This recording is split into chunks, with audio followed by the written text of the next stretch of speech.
If you would like to speak English fluent, you have to learn pronunciation first. Learn how to pronounce the words. When you would like to say some word or some sentence, the people will understand you when you pronounce it right. How do you pronounce this word? Very difficult. Very difficult. When you pronounce V, your mouth is a little bit open. Not round, not like that. Very, not like that. It's wrong. It's right. You have to pronounce very, very, very.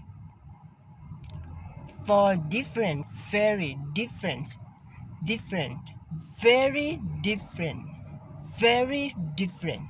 Very different. If you like my content, don't forget to thumb up and share my video. See you next video. Bye.